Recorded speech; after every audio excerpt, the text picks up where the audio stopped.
तो हॉर्मुज की नाकेबंदी पर बवाल बढ़ता जा रहा है। नाकेबंदी पर यूएस ईरान के बीच तनाव बढ़ा हुआ है और नाकेबंदी किए जाने के बाद आईआरजीसी की धमकी भी सामने आई है। खाड़ी और ओमान सागर को निशाना बनाए जाने की धमकी दी है।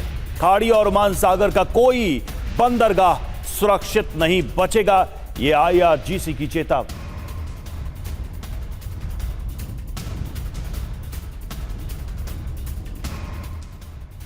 और यूईएम जयपुर एक आदर्श लक्ष्य है। भावी छात्रों के लिए अच्छी नौकरी, भविष्य के लिए तैयार कौशल के साथ अच्छी शिक्षा।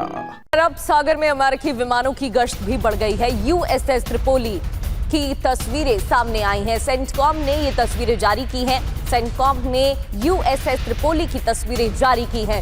ये देखिए तस्वीर आपकी टीवी स्क्रीन पर। युद्धपोत से कई विमान उड़ान भरते नजर आए हैं। कुल मिलाकर तैयारी तेज कर दी गई है। अरब सागर में अमेरिकी विमानों की गश्त इसी के साथ बढ़ गई है।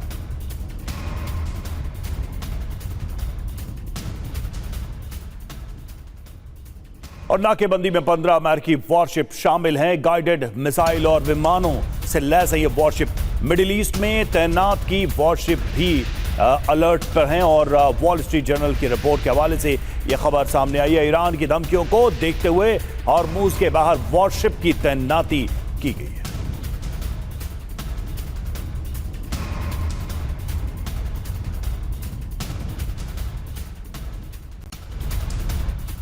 और नाकाबंदी पर रूस की सुरक्षा परिषद के अध्यक्ष दिमित्री मेदवेदेव ने बड़ा बयान दिया है। मेदवेदेव ने ट्रंप के नाकाबंदी की निंदा की है। मेदवेदेव ने अमेरिकी राष्ट्रपति डोनाल्ड ट्रंप से सवाल भी पूछा, अवरोध लगाना ही अवरोध हटाना है क्या? ये देखिए पोस्ट किया गया है दिमित्री मेदवेदेव की तरफ से। अवरोध लगाना ही अवरोध हटाना है क्या, ये सवाल पूछा गया और साथ ही निंदा भी की इस कदम की।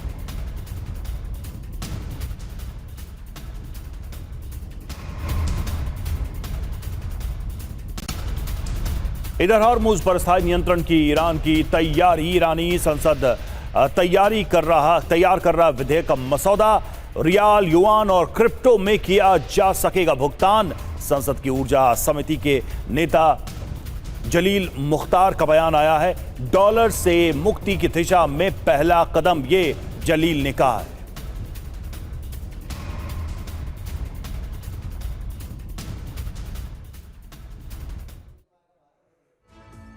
तो अवधि खत्म हो गई है जो डेडलाइन दी गई थी डोनाल्ड ट्रंप की तरफ से हॉर्मुज ब्लॉकेड को लेकर। हॉर्मुज स्ट्रेट बंद होगा तो किसे कितना तेल सप्लाई हो पाएगा और किसे कितनी परेशानी होगी ये भी समझ लेते हैं। चीन 33%, अन्य एशियाई देशों की अगर बात करें तो 14% और भारत की बात करें तो 13%, दक्षिण कोरिया 12%, जापान 11%, अन्य देशों की बात करें तो 17%। हॉर्मुज स्ट्रेट बंद होगा तो ग्लोबल संकट खड़ा होगा। इससे प्रभाव कई देशों पर होगा, विश्व पर होगा, तेल गैस पर प्रभाव पड़ेगा।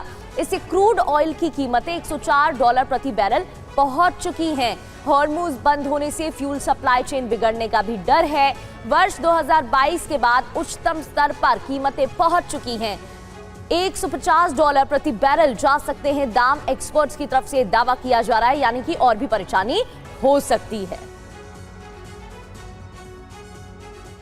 और इस्लामाबाद वार्ता के दौरान यूएस ने डाला था दबाव। ईरान के सामने 20 वर्षों के लिए यूरेनियम संवर्धन रोकने की रखी थी शर्त। ईरान ने समय सीमा कम करने की मांग की थी। ईरान 5 वर्षों के लिए रोक पर था सहमत।